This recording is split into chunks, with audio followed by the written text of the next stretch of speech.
അച്ഛൻ നായകനായ സിനിമ, അമ്മ നിർമ്മിച്ച സിനിമ, ആ സിനിമയിൽ ഗായികയായി എത്തുന്നത് മകൾ. പൃഥ്വിരാജ് സുകുമാരൻ, പാർവതി തിരുവോത്ത് എന്നിവർ കേന്ദ്ര കഥാപാത്രങ്ങളാക്കി നിസാം ബഷീർ സംവിധാനം ചെയ്ത ഐ നോബഡി എന്ന ചിത്രത്തിലാണ് ഈ സവിശേഷത.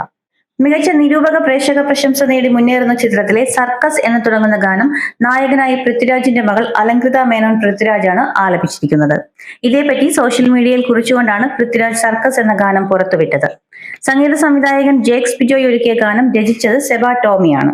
ഇതിനു മുൻപ് പൃഥ്വിരാജിന്റെ സംവിധാനത്തിലെത്തിയ മോഹൻലാൽ ചിത്രം എമ്പുരാനിലും അലങ്കൃത പാടിയിരുന്നു. സൂപ്പർ ഹിറ്റ് മമ്മൂട്ടി ചിത്രം റോഷാക്കിന് ശേഷം നിസാം ബഷീർ സംവിധാനം ചെയ്യുന്ന ഐ നോബഡി പൃഥ്വിരാജ് പ്രൊഡക്ഷൻസിന്റെയും E4 എക്സ്പെരിമെന്റ്സിന്റെയും ബാനറിൽ സുപ്രിയ മേനോനും മുകേഷ് ആർ മേത്തയും CV സാരഥിയും ചേർന്നാണ് നിർമ്മിക്കുന്നത്. പൃഥ്വിരാജ് അവതരിപ്പിക്കുന്ന രാജീവൻ ഒരു സർക്കാർ ഉദ്യോഗസ്ഥനാണ്.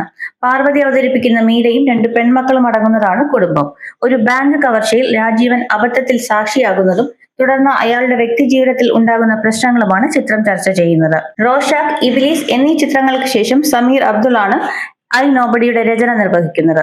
എന്ന് നിന്റെ മൊയ്തീൻ, കൂടെ തുടങ്ങിയ സൂപ്പർ ഹിറ്റുകൾക്ക് ശേഷം പൃഥ്വിരാജും പാർവതിയും വീണ്ടും ഒന്നിക്കുന്നു എന്ന പ്രത്യേകത കൂടിയുണ്ട് ഐ നോബഡിക്ക്. ഇതുവരെ മലയാള സിനിമയിൽ കാണാത്ത തരത്തിലുള്ള വ്യത്യസ്തമായ മേക്കിംഗ് ആണെന്നാണ് പ്രേക്ഷക പ്രതികരണം. ഹക്കീം ഷാജഹാൻ, അശോകൻ, വിജയരാഘവൻ, മധുപാൽ, ശങ്കർ രാമകൃഷ്ണൻ, നക്ഷത്ര, ഐറ, നിഷാന്ത് സാഗർ, നന്ദു, നൌഷാദ് ബോംബെ, ജിജോയ് രാജഗോപാൽ, ഖാലിദ് റഹ്മാൻ, സഞ്ജു ശിവറാം, സുധി കോപ്പ, ബീന ചന്ദ്രൻ, സന അൽത്താഫ്, കൃഷ്ണൻ ബാലകൃഷ്ണൻ തുടങ്ങി ഒരു വലിയ താരനിര തന്നെ ചിത്രത്തിലുണ്ട്.